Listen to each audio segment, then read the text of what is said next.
Let's have to look at it across the board. Let's talk about the wall, because there is no question that there has been a big spike in the number of family units coming across the border.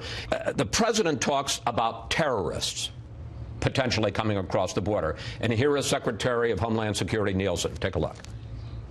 CBP has stopped over 3,000 what we call special interest aliens trying to come into the country on the southern border.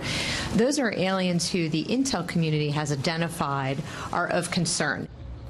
But special interest aliens are just people who come from countries that have ever produced a terrorist. They're not terrorists themselves, and the State Department says that there is, quote, their words, no credible evidence of any terrorists coming across the border from Mexico. We know that roughly nearly 4,000 known or suspected terrorists come into our country illegally. And we know that our most vulnerable point of entry is at our southern border. I know this statistic. I didn't know if you were going to use it, but I studied up on this. Do you know where those 4,000 people come, or where they're captured?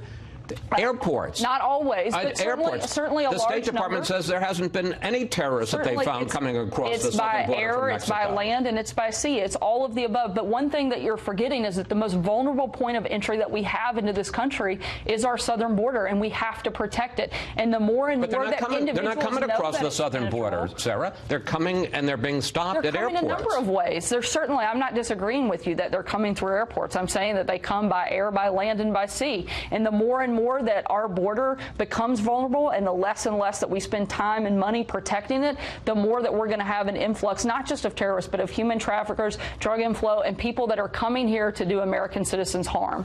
Okay. The president now says, and this was a revelation on Friday, that he can go around Congress and build this wall on his own. Take a look. We can call a national emergency because of the security of our country. Absolutely. No, we can do it. I haven't done it. I may do it. I may do it. But we can call a national emergency and build it very quickly. How serious is he about that? Has the White House drafted an emergency order, a resolution that he could announce tomorrow? We're declaring a national emergency. We're going to build the wall. Has he set a deadline for when he's going to end talks and simply say, I'm going to go off on my own and do it? And is he really prepared? It's a lot of questions. Well, three. Is he really prepared?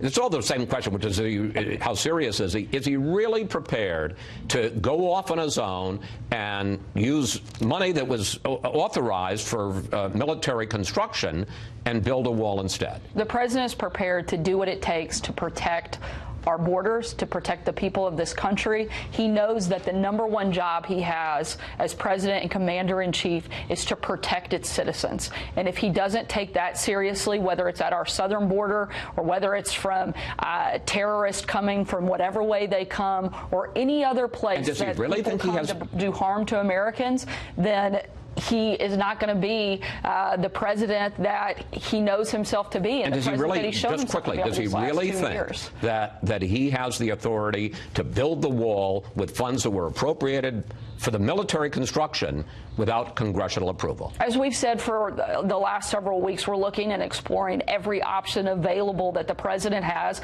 And is that a viable option? Whatever action he takes will certainly be lawful, and we're looking at every option we can. This is something the president takes incredibly seriously, is very passionate about, and is not going to stop until he figures out the best way to make sure we're doing everything we can to make America safer and more secure. I got less than a minute left. President Trump is at Camp David today to meet with White House senior officials about his priorities for 2019. What can you tell us about the meeting and about what his agenda is? We've had an incredible first 2 years under the President Trump. The economy is strong. ISIS has been on the run. The judiciary is being made. We have just a number of successes over these first 2 years. We want to look at how we're going to continue to build on those as we move into 2020. Top priority?